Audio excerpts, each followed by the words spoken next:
Question कह रहा है भारत के संविधान में जन स्वास्थ्य एवं स्वच्छता किसमें शामिल है। तो यहाँ पर आपको राइट आंसर भैया करना है जन स्वास्थ्य एवं स्वच्छता किसमें शामिल है। तो राज्य सूची में आता है, संवर्ती सूची में आता है, या फिर संघ सूची में, या फिर इनमें से कोई नहीं। तो देखिए भारत के संविधान में जन स्वास्थ्य एवं स्वच्छता किसमें शामिल है, तो ये आपका राज्य सूची में शामिल हो जाएगा।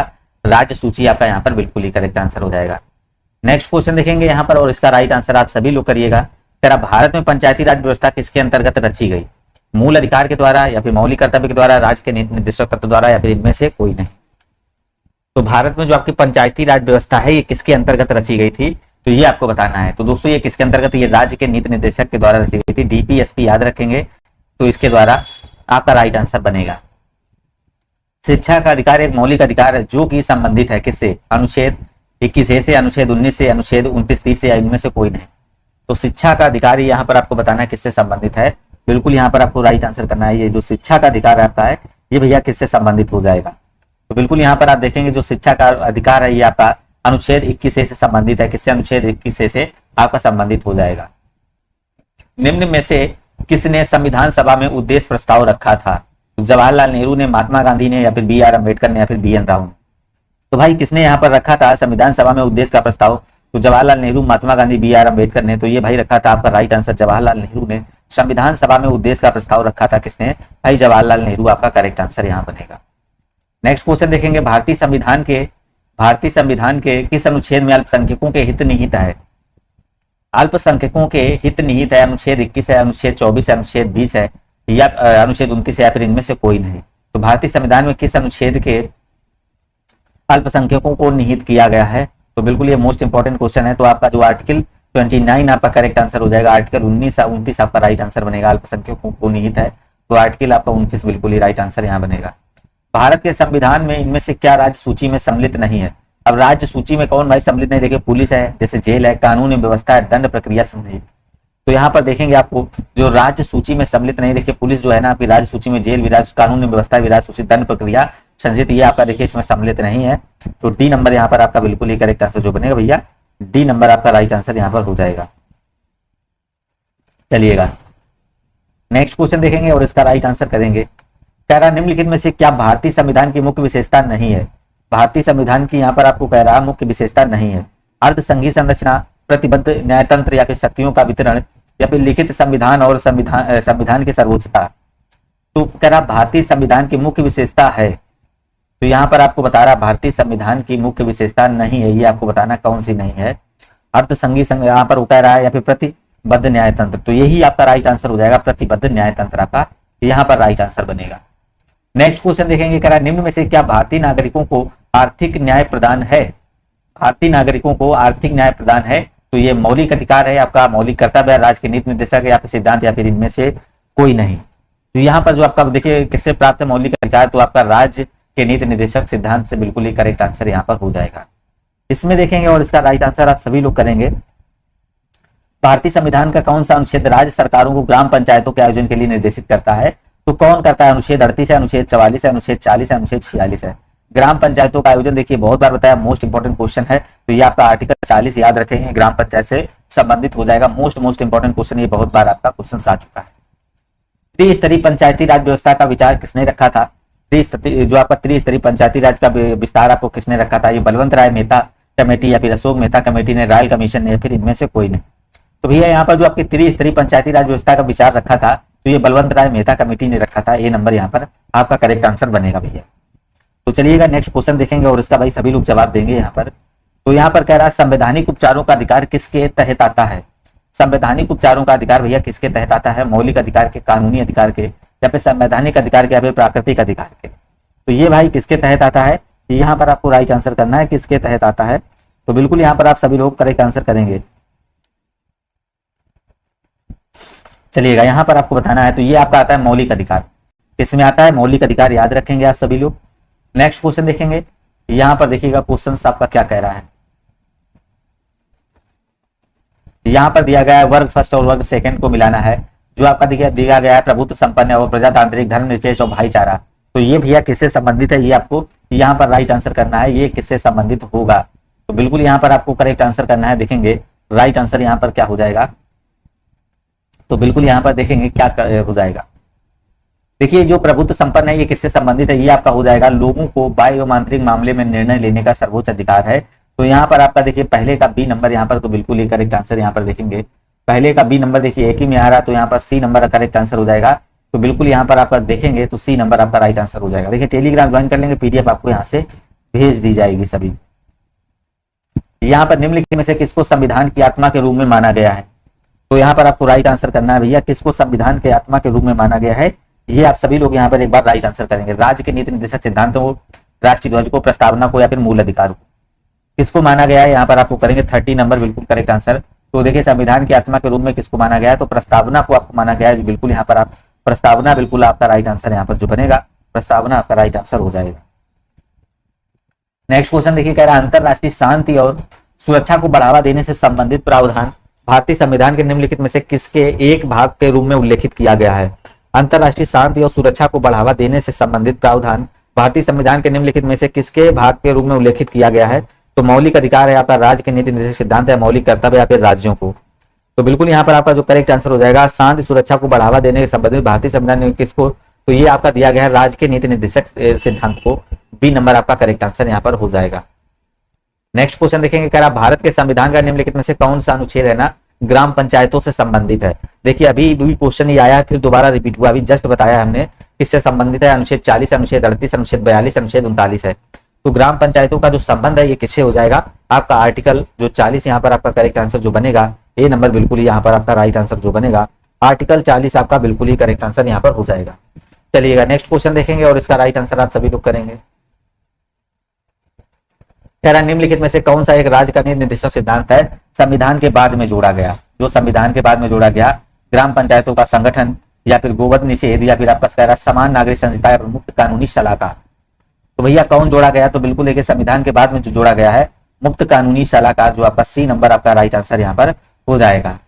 नेक्स्ट क्वेश्चन देखेंगे समान कार्य के लिए समान वेतन भारत के संविधान में सुनिश्चित किया गया है। समान कार्य के लिए समान वेतन भारत में सुनिश्चित किसके लिए, आपका मौलिक अधिकार या राज्य के नीति निर्देशक सिद्धांतों के द्वारा, मौलिक कर्तव्य द्वारा या फिर आर्थिक अधिकार है। तो ये हमारा बिल्कुल यहाँ पर याद रखेंगे, समान कार्य के अधिकार के लिए भारत में समान वेतन सुनिश्चित किया गया है। तो ये हमारा किसमें आता है, राज्य के नीति निर्देशक सिद्धांतों का बिल्कुल ही अंग ये कहलाएगा। चलिएगा नेक्स्ट क्वेश्चन, भारत के संविधान में कल्याणकारी राज्य का आदर्श किसमें प्रतिष्ठापित है। तो यहाँ पर आपको भारत के संविधान में कल्याणकारी राज्य का आदर्श किसमें प्रतिष्ठापित, उद्देशिका में, राज्य के नीति निर्देशक तत्व में, मूल अधिकार में या फिर 7वीं अनुसूची में। तो यहाँ पर आपको राइट आंसर करना होगा, तो क्या हो जाएगा, तो राज्य के नीति निर्देशक तत्व में। जो कल्याणकारी राज्य का आदर्श किसमें प्रतिष्ठित है, तो ये आपका राज्य के नीति निर्देशक तत्व में हो जाएगा, आपका बी नंबर यहाँ पर राइट आंसर बनेगा। मोस्ट इंपोर्टेंट क्वेश्चन यहाँ पर देखिएगा, कह रहा है निम्नलिखित में से किसने पहले 1935 में संविधान सभा का सुझाव आपका प्रस्तावित किया था। किसने प्रस्तावित किया था, नेहरू ने, गांधी ने या फिर जेपी नारायण ने या फिर यहाँ पर कह रहा है एम एन राय ने। तो किसने यहाँ पर आपको सुनिश्चित किया था, तो बिल्कुल यहाँ पर आपको बताना है। तो यहाँ पर देखिए संविधान सभा का जो सुझाव प्रस्तावित किया था, तो एम एन राय बिल्कुल ही करेक्ट आंसर जो आपका बनेगा, डी नंबर यहाँ पर आपका राइट आंसर हो जाएगा। संविधान सभा की अल्पसंख्यकों की उपसमिति के अध्यक्ष का नाम बताएं। उपसमिति के अध्यक्ष का नाम बताएं, तो यहाँ पर आपका दिया गया है अल्लादी कृष्ण स्वामी अय्यर, पट्टाभी सीतारामैया या फिर आपका एच.सी. मुखर्जी या फिर के.एम. मुंशी। तो यहाँ पर 20 नंबर का आपको राइट आंसर करना है, क्या बनेगा। तो संविधान सभा के जो अल्पसंख्यकों की उप समिति के अध्यक्ष का नाम बताएं, तो बिल्कुल यहाँ पर आपका एच.सी. मुखर्जी आपका सी नंबर आपका राइट आंसर बनेगा। नेक्स्ट क्वेश्चन, भारत का संविधान भारत का जो संविधान है संविधान सभा द्वारा अपनाया गया 26 जनवरी 1950 को जो लागू हुआ था, तो ये अपनाया कब गया था, 29 अक्टूबर आपका 1949 को, 26 नवंबर या फिर 1949 को। तो यह भाई कब अपनाया गया, तो बिल्कुल आपको पता होना चाहिए 26 नवंबर 1949 को अपनाया गया था और 26 जनवरी 1950 से दोस्तों ये लागू हो गया था। चलिएगा, भारतीय संविधान सभा में कितनी महिलाएं सदस्य थीं। जो आपका भारतीय संविधान सभा में कुल कितनी महिलाएं थी, आपकी 12 हैं, 13 हैं, 15 हैं या फिर 17 हैं। तो भारतीय संविधान में कुल कितनी महिलाएं सदस्य थी, बिल्कुल यहाँ पर आपको याद रखना है, जो कुल कितनी महिला सदस्य 15 आपका राइट आंसर जो बनेगा, 15 यहाँ पर आपका करेक्ट आंसर हो जाएगा। संविधान सभा के पहले अस्थायी अध्यक्ष कौन थे, ये भी क्वेश्चन देखिए बहुत बार आया, जो संविधान सभा के पहले अस्थायी अध्यक्ष थे तो वो कौन थे, आपका यहाँ पर बताना है। तो आपका देखिए बी.आर. अम्बेडकर थे, राजेंद्र प्रसाद या डॉक्टर सच्चिदानंद सिन्हा। तो अस्थायी अध्यक्ष आपको बता देंगे कौन थे, सच्चिदानंद सिन्हा थे, और यहाँ पर आपका राइट आंसर जो हो जाएगा बी नंबर करेक्ट हो जाएगा। ड्राफ्टिंग कमेटी का चेयरमैन कौन था, ड्राफ्टिंग कमेटी जो थी इसका चेयरमैन आपको बताना कौन था। आपका यहाँ पर देखना है एन गोपाल स्वामी या फिर माधवराव एम मुंशी या फिर बी आर अम्बेडकर। तो बिल्कुल यहाँ पर देखिए ड्राफ्टिंग कमेटी का जो चेयरमैन हुए थे, तो ये आपका डी नंबर हो जाएगा। डॉक्टर बी आर अम्बेडकर आपका यहाँ पर बिल्कुल ही करेक्ट आंसर जो बनेगा, तो बिल्कुल यहाँ पर आपका राइट आंसर डी नंबर हो जाएगा। राजनैतिक प्रजातंत्र का तात्पर्य उस जीवन विद्या से है जो जीवन में सैद्धांतिक रूप से उदारता, समानता और भ्रातृत्व को स्वीकारती है। यह कथन किसका है? तो बिल्कुल यहाँ पर आपको राइट आंसर करना है, क्या हो जाएगा? डॉक्टर बी आर अम्बेडकर का, या राजेंद्र प्रसाद का, या फिर सर्वपल्ली राधाकृष्णन का, या राम मनोहर लोहिया का। तो बिल्कुल यहाँ पर आपका 25 का करेक्ट आंसर जो बनेगा, राजनैतिक प्रजातंत्र का तात्पर्य उस जीवन विद्या से है जो जीवन के सैद्धांतिक रूप से उदारता, समानता और भ्रातृत्व को स्वीकारती है। तो बिल्कुल यहाँ पर आपका ए नंबर करेक्ट आंसर हो जाएगा। किसका कथन था? Doctor B are Ambedkar ji का राइट आंसर यहाँ पर हो जाएगा। भारतीय संविधान अपने नागरिकों को ही समानता का वचन देता है, अभिव्यक्ति और विश्वास से, या हैसियत और अवसर से, या फिर विचार और व्यक्ति से, या फिर अवसर और अभिव्यक्ति से। तो यहाँ पर 26 का राइट आंसर करना है। भारतीय संविधान अपने नागरिकों को समानता के वचन देता है, तो बिल्कुल यहाँ पर आपको राइट आंसर करना है। तो यहाँ पर विचार और व्यक्ति की समानता के लिए वचन देता है, विचार और अभिव्यक्ति के लिए बिल्कुल यहाँ पर वचन देता है। तो आपका राइट आंसर जो बनेगा यहाँ पर सी नंबर करेक्ट हो जाएगा। संविधान सभा द्वारा भारतीय संविधान को कब पारित किया गया था? संविधान सभा द्वारा भारतीय संविधान को कब पारित किया गया था? 26 जनवरी 1950 को, 26 नवंबर 1949 को, 14 अगस्त 1947 को, 14 अगस्त 1947 को। यहाँ पर आपको राइट आंसर करना है। बिल्कुल आप सभी लोग यहाँ पर राइट आंसर करेंगे और कमेंट भी करिएगा क्या हो जाएगा।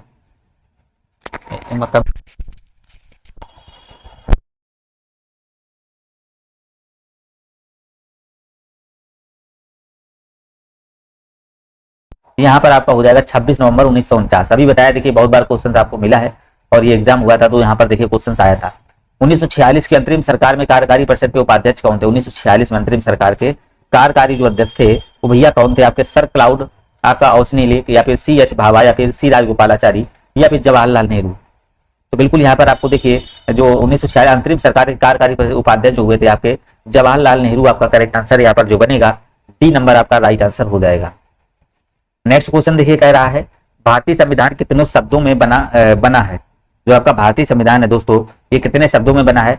ये आपका 40,000 है, 60,000 है, और यहाँ पर आपका दिया गया है 1,17,369, या फिर आपका यहाँ पर दिया गया है 1,20,000 में। तो कितने शब्दों में यहाँ पर बना है? 29 नंबर देखेंगे। क्वेश्चन आपके बहुत इंपॉर्टेंट है। तो यहाँ पर देखिए संविधान जो है ना, ये नंबर सी नंबर आपका करेक्ट आंसर यहाँ पर हो जाएगा। क्या हो जाएगा? सी नंबर राइट आंसर बनेगा।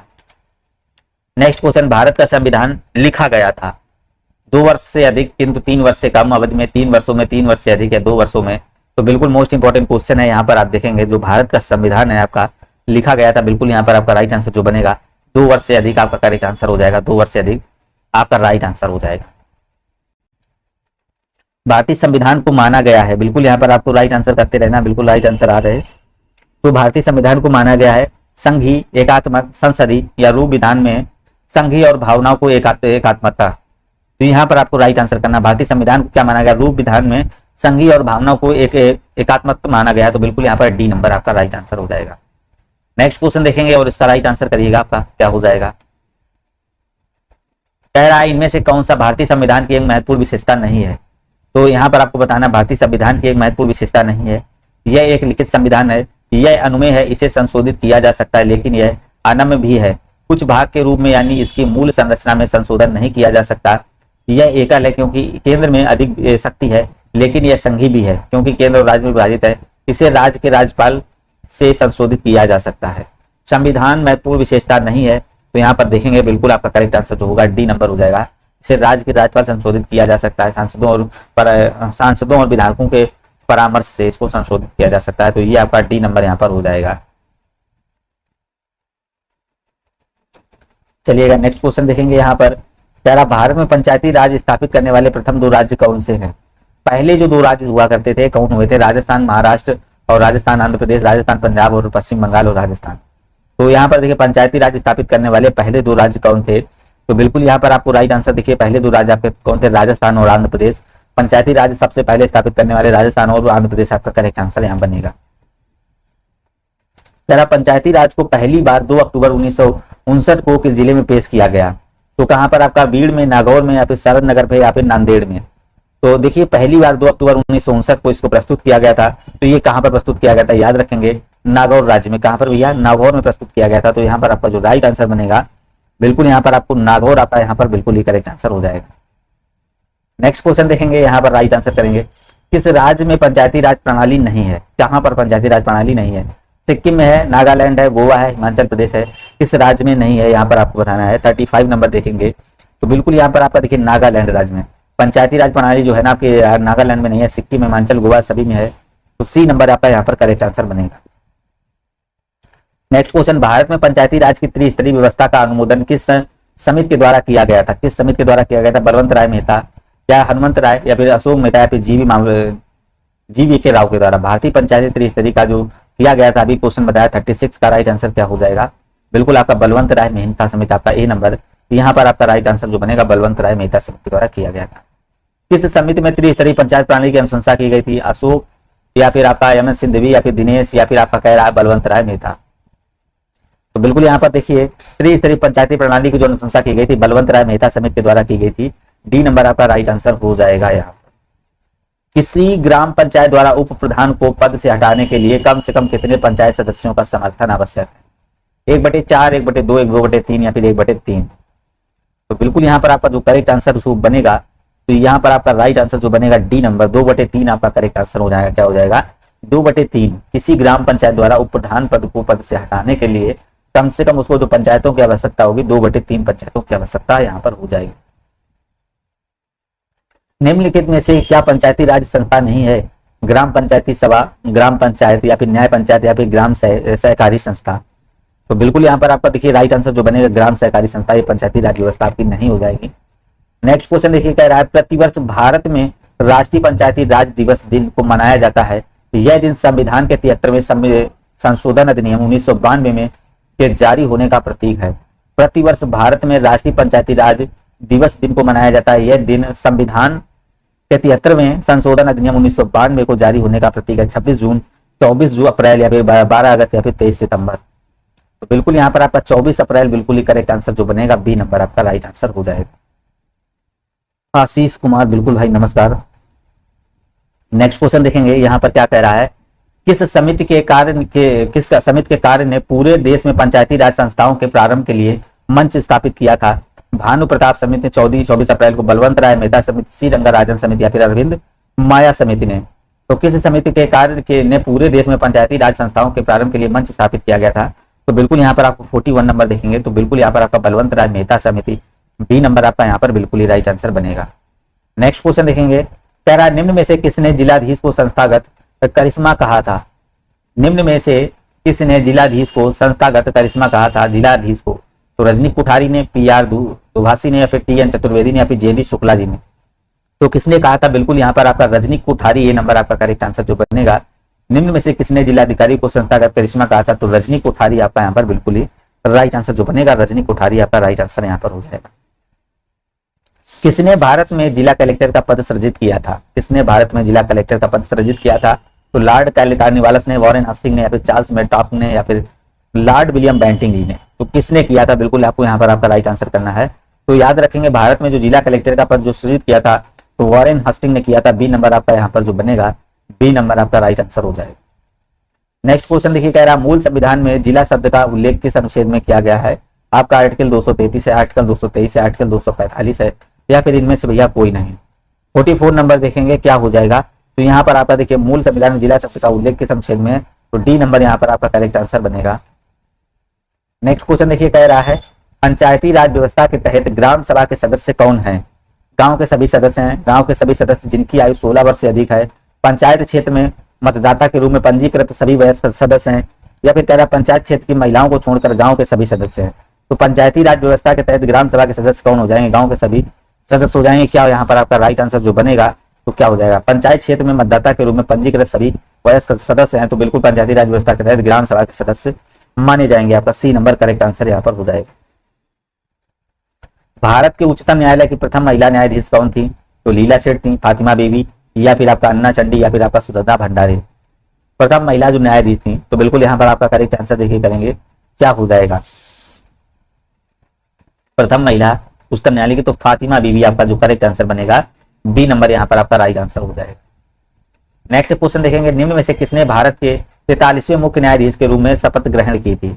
43वें मुख्य न्यायाधीश के रूप में शपथ ग्रहण की थी, तो यहाँ पर आपका जस्टिस टी एस ठाकुर ने या जस्टिस धनंजय चंद्रचूड़ ने या फिर आपका किशन कौल ने या फिर आपका एन वी रमन ने। तो बिल्कुल यहाँ पर आपका 43वें मुख्य न्यायाधीश के रूप में शपथ किसने ली, तो आपका T S Thakur, justice T S Thakur आपका ए नंबर यहाँ पर आपका बिल्कुल ही राइट आंसर बनेगा। 9 सृजित उच्च न्यायालय हैं, जो नई है आपकी उच्च न्यायालय कौन सी हो जाएंगी? मेघालय है, असम है, नागालैंड है, मेघालय है, मणिपुर है, त्रिपुरा है, मिजोरम है, मेघालय है, त्रिपुरा है, मणिपुर है, मेघालय है, अरुणाचल प्रदेश है। तो बिल्कुल यहाँ पर आपको करेक्ट आंसर करना क्या हो जाएगा, तो यहाँ पर आप देखेंगे बी नंबर, मेघालय, मणिपुर, त्रिपुरा। जो नई आपके उच्च न्यायालय है तो मेघालय है, मणिपुर है, त्रिपुरा, आपकी दोनों यहाँ तीनों करेक्ट आंसर मेघालय है, मणिपुर, त्रिपुरा आपका करेक्ट आंसर बनेगा। विश्व की विशालतम न्यायिक प्राधिकरण है, विश्व की विशालतम न्यायिक प्राधिकरण आपको बताना है, अंतरराष्ट्रीय न्यायिक अदालत है या फिर इलाहाबाद हाई कोर्ट है या फिर भारत सुप्रीम कोर्ट है या फिर आपका यहाँ पर दिया गया है UNCLOM सामुद्रिक है। बिल्कुल यहाँ पर आपको करेक्ट आंसर करेगा विश्व की विशालतम न्यायिक प्राधिकरण, आपको राइट आंसर करना क्या बनेगा, तो यहाँ पर आपका इलाहाबाद हाई कोर्ट आपका बिल्कुल बी नंबर आपका करेक्ट आंसर, विशालतम न्यायिक प्राधिकरण आपका यहाँ पर हो जाएगा बी नंबर।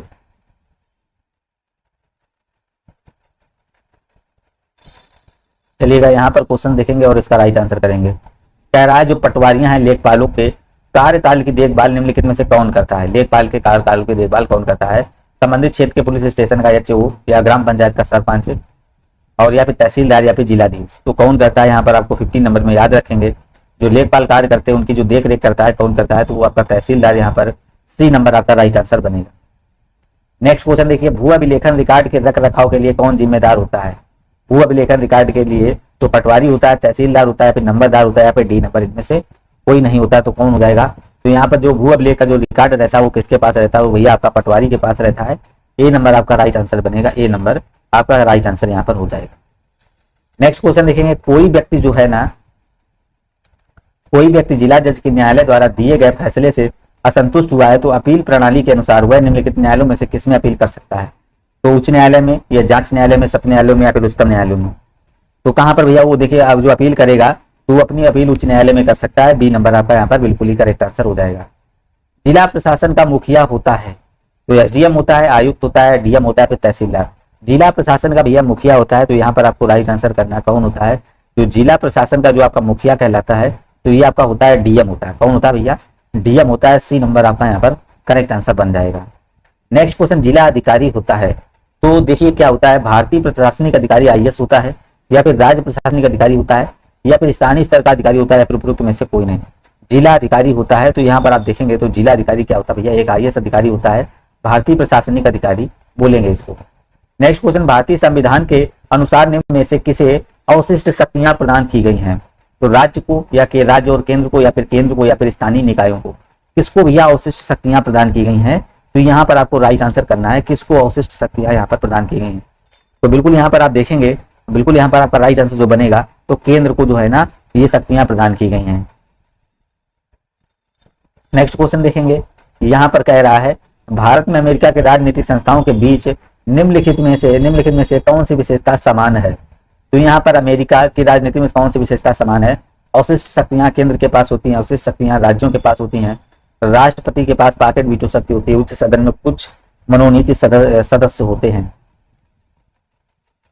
तो बिल्कुल यहाँ पर आपका क्या हो जाएगा? विशेषताएं समान है, राष्ट्रपति के पास पॉकेट वीटो शक्ति प्रदान होती है। यहाँ पर आपका ए नंबर आपका राइट आंसर यहाँ पर हो जाएगा। नेक्स्ट क्वेश्चन, भारतीय संविधान के अनुच्छेद 243 बी के अधीन गठित ग्रामीण क्षेत्रों के लिए स्व सरकार की संस्था कौन सी है? ग्राम सभा है, पंचायत है, ग्रामीण सभा या फिर ग्राम सभा है। भारतीय संविधान के अनुच्छेद 243 बा के अधीन गठित ग्रामीण क्षेत्रों के लिए स्व सरकार की संस्था आपको बताना कौन सी है? तो बिल्कुल यहाँ पर आपका बी नंबर पंचायत, बिल्कुल आपकी पंचायत बिल्कुल ही करेक्ट आंसर यहाँ पर हो जाएगा। नेक्स्ट क्वेश्चन देखिए, ग्राम पंचायत तंत्र के 3 स्तर होते हैं, ब्लॉक स्तर पर होते हैं, राज्य समिति के, पंचायत समिति, जिला समिति पर या फिर ग्राम सभा पर। तो देखिए ग्राम पंचायत तंत्र के 3 स्तर होते हैं, ब्लॉक स्तर पर जो होते हैं तो पंचायत समिति होता है। कौन होता है? पंचायत समिति होता है। यहाँ पर आपका बी नंबर हो जाएगा। नेक्स्ट क्वेश्चन देखेंगे, भारतीय संविधान में पंचायती राज प्रणाली को वर्ष संशोधन में औपचारिक रूप दिया गया। भारतीय संविधान में पंचायती राज प्रणाली को वर्ष संशोधन में औपचारिक रूप दिया गया 1978 में या 1978 में, 44वें में या फिर 1989 में, 61वें में या फिर 1975 में, या फिर 1992 में, 73 में। तो बिल्कुल यहाँ पर आपको राइट आंसर करना है। 59 का क्या हो जाएगा? यहाँ पर आपका देखिए 1992 में आपका 73वें संशोधन में आपका करेक्ट आंसर यहाँ बनेगा। 27 अगस्त 2009 को भारत सरकार के केंद्रीय मंत्रिमंडल की पंचायती राज संस्थाओं जो आपका पीआरआई में महिलाओं के लिए आरक्षण मंजूरी कितनी कर दी गई थी? 30%, 40%, 50% या 60%? महिलाओं को जो है ना, महिलाओं के आरक्षण की मंजूरी जो आपको मंजूरी की गई तो कितनी कंप्लीट की गई थी? तो बिल्कुल यहाँ पर आप देखेंगे 50-50% कर दी गई थी। आपका सी नंबर यहाँ पर आपका करेक्ट आंसर बनेगा। इनमें से कौन सा भारत में पंचायती राज की 3 स्तरीय प्रणाली में एक स्तर नहीं है? तो इनमें से कौन सा भारत में पंचायती राज की 3 स्तरीय प्रणाली में से एक स्तर नहीं है? ग्राम पंचायत है, पंचायत समिति है, जिला परिषद है या फिर नगर परिषद है? तो बिल्कुल भैया यहाँ पर आपका करेक्ट आंसर करना क्या हो जाएगा? 61 का बिल्कुल यहाँ पर आपको राइट आंसर करना है। तो इनमें से कौन पंचायती राज की 3 स्तरीय प्रणाली का स्तर नहीं? देखिए ग्राम पंचायत और आपका पंचायत समिति, जिला परिषद, ये सारे देखिए ग्राम पंचायत में आते हैं, पंचायती राज में आते हैं। तो डी नंबर आपका नगर परिषद आपका यहाँ पर डी नंबर यहाँ पर राइट आंसर हो जाएगा। वर्ष 2018 में पंचायती राज की कौन सी सालगिरह मनाई गई थी? तो 20वीं है, आपकी 10वीं है या फिर आपकी 25वीं है या फिर आपकी यहाँ पर 30वीं हो जाएगी? तो बिल्कुल यहाँ पर आप सभी लोगों को करेंगे राइट आंसर करना है, क्या बनेगा? तो 2018 में जो आपकी सालगिरह मनाई गई थी तो यहाँ पर आपका देखिए करेक्ट आंसर जो बनेगा तो आपकी 25वीं यहाँ पर सी नंबर करेक्ट आंसर बनेगा। भारत में महिलाओं के लिए आरक्षण उपलब्ध है केवल लोकसभा में, राज्य विधानसभाओं में या पंचायती राज निकायों में या फिर उपरोक्त सभी स्थानों में? महिलाओं को भाई आरक्षण प्राप्त किया गया है तो कहां पर प्रदान किया गया है? तो बिल्कुल यहाँ पर आप याद रखेंगे पंचायती राज निकायों में देखिए महिलाओं को आरक्षण प्रदान किया गया है। तो यहाँ पर आपका जो करेक्ट आंसर होगा तो सी नंबर हो जाएगा। चलिएगा नेक्स्ट क्वेश्चन देखेंगे। कह रहा जिलाधिकारी जिले का शासन चलाता है, जिलाधिकारी जिले का शासन चलाता है तहसीलदार की सहायता से या फिर एसडीएम की सहायता से या फिर स्वयं अकेले या फिर जिले के समस्त अधिकारियों की सहायता से? जो जिला अधिकारी होता है ये शासन चलाता है, किसके तहत चलाता है? तो बिल्कुल यहाँ पर आप देखेंगे जिले के समस्त अधिकारियों की सहायता से ये शासन चलाता है। तो यहाँ पर आपका बिल्कुल डी नंबर आपका राइट आंसर बनेगा। जिला प्रशासन के कार्यों में शामिल है, जो आपके जिला प्रशासन के कार्यों में शामिल है तो जिले में शांति और व्यवस्था बनाए रखना, भूमि व्यवस्था जैसे भूमि माप, खसरा खतौनी का रख रखाव, लगान की वसूली करना या फिर नागरिक सुविधा व सभी को विकास के समान अवसर उपलब्ध कराना है, उपरोक्त में से सभी? तो जिला प्रशासन के कार्यों में शामिल कौन हो जाएगा? तो यहाँ पर आपका राइट आंसर जो बनेगा 65 का, यहाँ पर आपका राइट आंसर डी नंबर बन जाएगा। क्या हो जाएगा?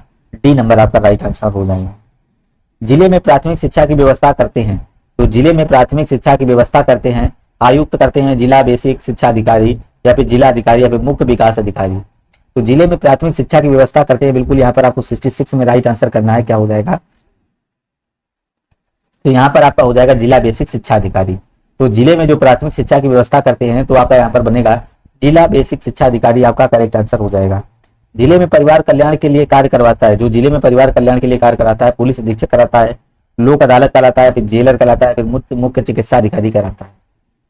तो बिल्कुल यहाँ पर आपका करेक्ट आंसर जो होगा तो यहाँ पर बिल्कुल आपका राइट आंसर डी नंबर हो जाएगा। मुख्य चिकित्सा अधिकारी आपका करेक्ट आंसर हो जाएगा। परिवार कल्याण के लिए कार्य कराता है तो कौन कराता है? मुख्य चिकित्सा अधिकारी। यहाँ पर आपका डी नंबर राइट आंसर बनेगा। डी नंबर आपका राइट आंसर होगा। जिले में माध्यमिक विद्यालय की व्यवस्था देखता है, जिले में जो है ना माध्यमिक विद्यालय की व्यवस्था कौन देता है? जिला विद्यालय निरीक्षक, बेसिक शिक्षा अधिकारी या फिर उप जिला अधिकारी या फिर मुख्य विकास अधिकारी? तो बिल्कुल यहाँ पर आपका 68 नंबर देखेंगे, जो जिले में माध्यमिक विद्यालयों की व्यवस्था को देखता है तो कौन देखता है? तो यहाँ पर 68 में देखेंगे आपका करेक्ट आंसर जो बनेगा तो यहाँ पर आपका जिला विद्यालय निरीक्षक क्या बनेगा? ए नंबर आपका राइट आंसर यहाँ पर हो जाएगा। नेक्स्ट क्वेश्चन, जिला न्यायालय का प्रमुख होता है, तो भैया यहाँ पर जिला न्यायालय का प्रमुख होता है मुख्य विकास अधिकारी होता है, जिला न्यायाधीश होता है या फिर यहाँ पर कह रहा है उच्च न्यायालय का न्यायाधीश या फिर उप जिला अधिकारी? तो कौन होता है? यहाँ पर आपको 69 में करना है। जिला न्यायालय का प्रमुख होता है, कौन होता है? तो बिल्कुल यहाँ पर आप देखेंगे जिला न्यायाधीश आपका करेक्ट आंसर जो बनेगा। यहाँ पर मुख्य न्यायालय का जो प्रमुख होता है जिला न्यायाधीश, बी नंबर आपका राइट आंसर यहाँ पर बन जाएगा। नेक्स्ट क्वेश्चन देखिए, कह रहा है भारत के जो है ना भारत में जिला प्रशासन की व्यवस्था, भारत में जिला प्रशासन की व्यवस्था में कलेक्टर का पद किस वर्ष सृजित किया गया था? 1952 में, 1762 में या फिर 1772 में या फिर 1872 में? तो जो कलेक्टर का पद सृजित किया गया था तो ये कब किया गया था? तो ये आप याद रखेंगे 1772 में। नेक्स्ट क्वेश्चन देखिए, कह रहा है जिला स्तर पर राज्य सरकार की आंखें कान और भावों का कार्य करता है संभागीय आयुक्त या फिर जिला अधिकारी या फिर उपखंड अधिकारी या फिर पुलिस अधीक्षक? जिला स्तर पर जो राज्य सरकार की आंख कान और भावों का बिल्कुल देख रहे जो कम्प्लीटली करता है तो यहाँ पर वही बता रहा है तो कौन करता है? देखिए वीडियो को लाइक सभी लोग जरूर करेंगे। तो यहाँ पर आपका जिला अधिकारी क्या हो जाएगा भाई? जिला अधिकारी आपका यहाँ पर बिल्कुल ही करेक्ट आंसर बनेगा भाई। नेक्स्ट क्वेश्चन, क्या संविधान के अंतर्गत भारतीय संघ के राज्य विदेशी ऋण लेने की शक्ति रखते हैं? देखिए यहाँ पर कह रहा है क्या संविधान के अंतर्गत भारतीय संघ के राज्य विदेशी ऋण लेने का आसक्ति रखते हैं? हाँ, नहीं, यहाँ केवल अंतर्राष्ट्रीय संगठनों में या फिर केवल भारतीय रिजर्व बैंक की अनुमति से। तो बिल्कुल यहाँ पर आपका बी नंबर करेक्ट आंसर हो जाएगा, बी नंबर यहाँ पर आपका राइट आंसर बनेगा।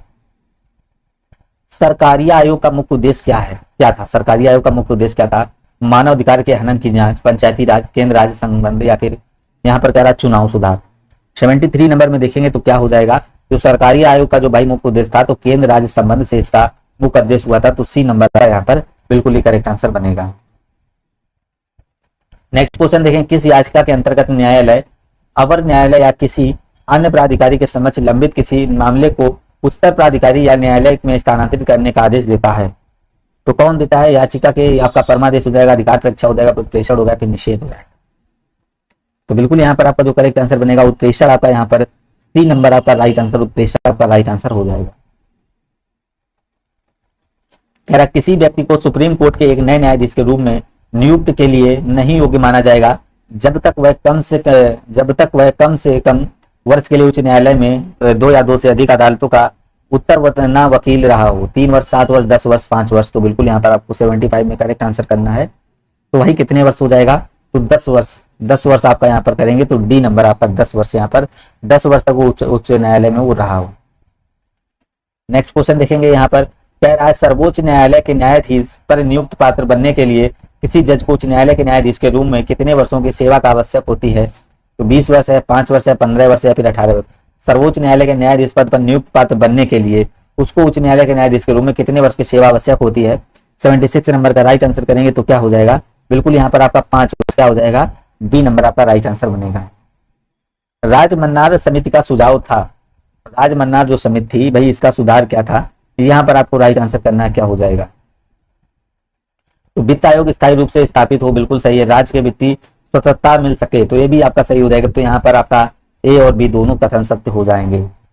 भारत में केंद्र राज्य संबंध निर्भर करते हैं संवैधानिक प्रावधानों पर या फिर परंपराओं और तथा व्यवहारों पर, या फिर यहाँ पर देख रहे हैं कह रहा न्यायिक व्याख्याओं पर या बातचीत के लिए यंत्र विन्यास पर। यहाँ पर आपको राइट आंसर करना क्या हो जाएगा?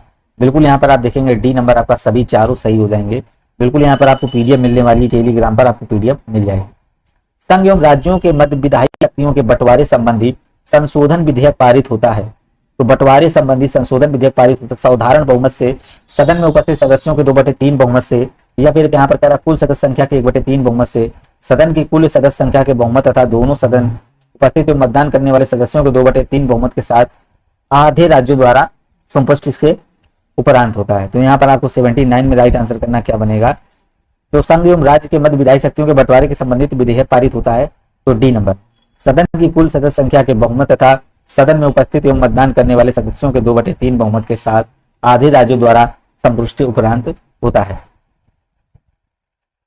निम्नलिखित में से कौन से कारक राज्यों पर केंद्र के बढ़ते हुए नियंत्रण को उत्तरदायी है? केंद्र को बढ़ते हुए उत्तरदायी है, तो यहाँ पर आपको राइट आंसर करना क्या हो जाएगा? बिल्कुल यहाँ पर देखिए कह रहा है राज्य में शक्तिशाली नेतृत्व का अभाव, बिल्कुल सही, राज्य में शक्तिशाली नेतृत्व का अभाव। नंबर दूसरा दृढ़ अधीली अनुशासन। नंबर तीसरा केंद्र एवं राज्यों की वित्तीय निर्भरता, या नंबर चौथा आपका भी सही हो जाएगा क्षेत्रीय दलों का उदय। तो बिल्कुल यहाँ पर आपका डी नंबर करेक्ट आंसर जो बनेगा, चारों यहाँ पर आपके करेक्ट आंसर हो जाएंगे। निम्नलिखित में से कौन सा केंद्र द्वारा लगाया गया एकत्र किया जाता है किंतु राज्यों और केंद्र के बीच में वितरित होता है? तो भैया कौन सा केंद्र द्वारा लगाया है और एकत्र किया जाता है किंतु राज्यों और केंद्र के बीच वितरित होता है? तो कृषि भूमि को छोड़कर अन्य संपत्तियों के विषय में भूमि शुल्क, या फिर रेलवे किराए और भाड़े पर, या फिर कह रहा समाचार पत्रों के अतिरिक्त अन्य सभी वस्तुओं पर क्रय और विक्रय कर। यहाँ पर कह रहा है कृषि आय को छोड़कर अन्य पर आय कर। तो यहाँ पर आपका राइट आंसर जो होगा तो डी नंबर आपका हो जाएगा, कृषि आय को छोड़कर अन्य पर आय कर। तो बिल्कुल यहाँ पर आपका एकत्र लगाया जाता है, तो यहाँ पर आपका डी नंबर राइट आंसर बनेगा। संविधान के द्वारा केंद्र और राज्यों के बीच राजस्व का बंटवारा किया गया, यह अधिकतर है। संविधान के द्वारा केंद्र और राज्यों के बीच जो राजस्व का बंटवारा किया गया था अधिकतर, तो कनाडा के संविधान के अनुसार, अमेरिका के संविधान के अनुसार, या भारत सरकार 1935 के नियम के, या स्विट्जरलैंड के अधिकार के सम्मान। तो राजस्व का बंटवारा का जो अधिकतर है, तो बिल्कुल यहाँ पर आपका जो करेक्ट आंसर बनेगा, तो यहाँ भारत सरकार 1935 अधिनियम के अनुसार आपका किया गया था, तो सी नंबर यहाँ पर आपका करेक्ट आंसर बनेगा। नेक्स्ट क्वेश्चन देखिए, कह रहा भारतीय संविधान का कौन सा भाग और अध्याय संघ और राज्यों के बीच विधायी संबंध के बारे में है? भारतीय संविधान का कौन सा जो भाग है, अध्याय संघ और राज्यों के विधायी संबंध के बारे में है तो भाग 11 और अध्याय फर्स्ट, भाग 11 अध्याय 2, भाग 12 अध्याय 1, भाग 12 और अध्याय 2। तो यहाँ पर 83 का करेक्ट आंसर जो बनेगा, तो भारतीय संविधान का कौन सा भाग है जो अध्याय संघ और राज्यों के बीच विधायी संबंध के बारे में है, तो भाग 11 और अध्याय 1 आपका करेक्ट आंसर यहाँ पर बनेगा। क्या हो जाएगा? ए नंबर बिल्कुल ही राइट आंसर बनेगा। निम्नलिखित में से कौन भारत में संघ राज्य संबंध से संबंधित नहीं है? कौन भारत में संघ राज्य संबंध से संबंधित नहीं है? सरकारी आयोग है, राजमन्नार समिति है, इंद्रजीत गुप्ता समिति है, या फिर पुंछी आयोग है। तो बिल्कुल यहाँ पर आप 84 नंबर में करना है, क्या बनेगा? बिल्कुल राइट आंसर।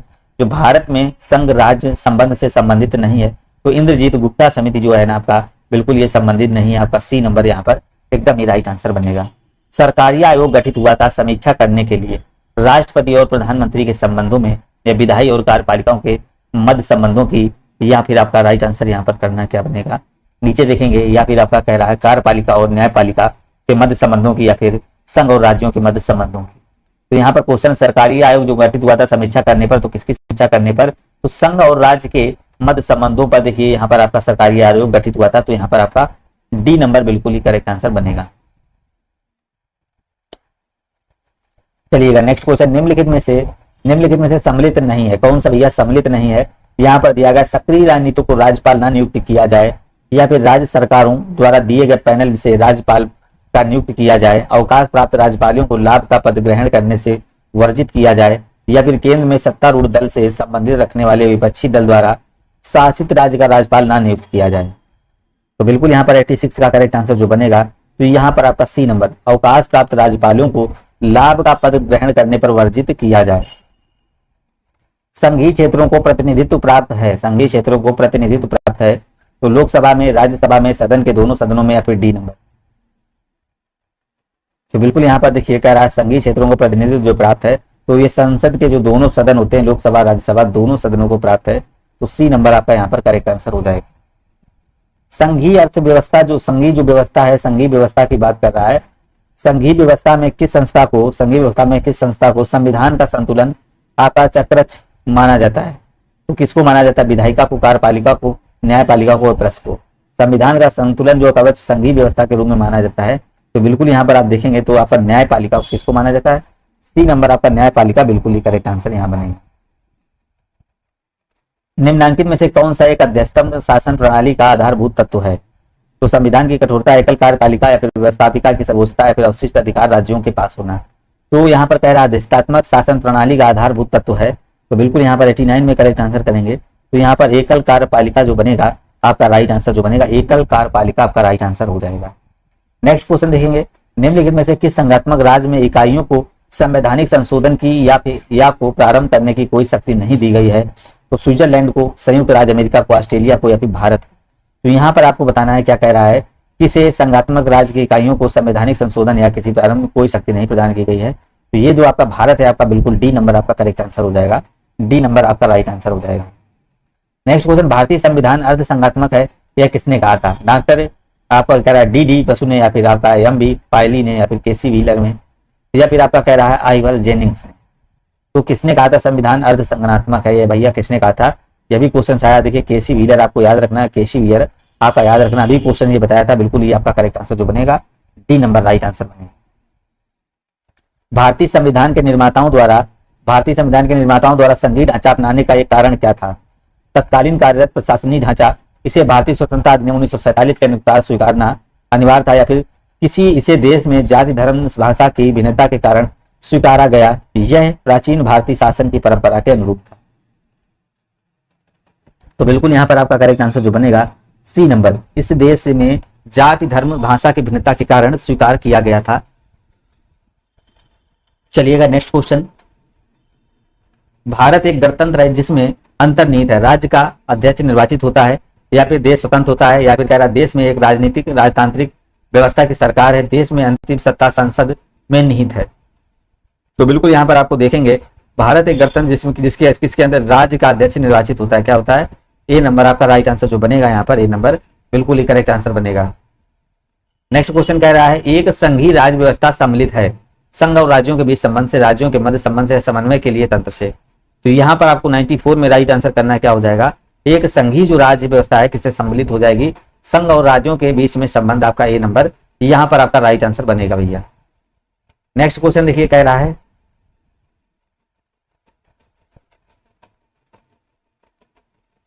राज्यों के मध्य संबंध, ये भी हो जाएगा आपका बिल्कुल ही करेक्ट आंसर जो बनेगा, राज्यों के मध्य संबंध या फिर समन्वय के लिए तंत्र। और यहां पर देखेंगे विवादों को, यहां पर आपका हो जाएगा, सभी हो जाएंगे। कह रहा संघात्मक व्यवस्था में केंद्र और राज्यों के मध्य शक्तियों का विभाजन किसके द्वारा होता है? तो शक्तियों का जो विभाजन भैया है किसके द्वारा होता है? सर्वोच्च न्यायालय द्वारा, संविधान द्वारा, केंद्र सरकार द्वारा, उपरोक्त में से किसी के द्वारा नहीं होता है। कह रहा केंद्र और राज्यों के मध्य जो शक्तियों का विभाजन किया जाता है, तो ये भैया किसके द्वारा किया जाता है? तो हमेशा बी नंबर आपका हो जाएगा, संविधान की सभा के द्वारा, संविधान द्वारा। लोकसभा में गुजरात राज्य की कितनी सीटें हैं? तो यहां पर आपको बताना है 26 हैं, 20 हैं, या 25 हैं, या फिर 21 हैं। तो लोकसभा में जो गुजरात राज्य की कितनी सीटें हैं? तो 96 नंबर देखेंगे यहाँ पर आपका जो हो जाएगा, तो बिल्कुल यहाँ पर आपका 26 आपका राइट आंसर जो हो जाएगा, ए नंबर हो जाएगा। भारतीय संसद में मंत्रिमंडल के विरुद्ध अविश्वास प्रस्ताव पेश करने के लिए न्यूनतम सांसदों के समर्थक की आवश्यकता होती है। तो यहाँ पर भारतीय संसद में मंत्रिमंडल के विरुद्ध अविश्वास प्रस्ताव पेश करने के लिए न्यूनतम सांसदों के समर्थन की आवश्यकता होती है। 100 होती है, 25 होती है, 90 होती है, या फिर 75 होती है। तो यहाँ पर आपको 97 में करेक्ट आंसर करना है। तो देखिए न्यूनतम जो सांसदों की आवश्यकता होती है, डी नंबर आपका 90 सांसदों की आवश्यकता होती है। उत्तर प्रदेश में जो आपका दिया गया हिमालयी पहाड़ी क्षेत्र में उत्तराखंड नामक एक राज्य अस्तित्व में आया था, तो ये आपको कब आया था? आपका देखिए आया था 27 दिसंबर 1999 में, या फिर आपका नवंबर 2000 में, या फिर आपका अक्टूबर 2000 में, या फिर मार्च 2000 में। तो भैया ये कब आया था? 1998 में। देखेंगे राइट आंसर क्या बनेगा। तो यहाँ पर आप देखेंगे तो ये आपका आया था 9 नवंबर 2000 आपका यहाँ पर बिल्कुल ही करेक्ट आंसर यहाँ पर हो जाएगा। भाषा के आधार पर राज्यों का पुनर्गठन किस वर्ष में किया गया था? 1950 में, 1952 में, 1951 में, 1956 में। तो भाषा के आधार पर राज्यों का जो पुनर्गठन किस वर्ष किया गया था?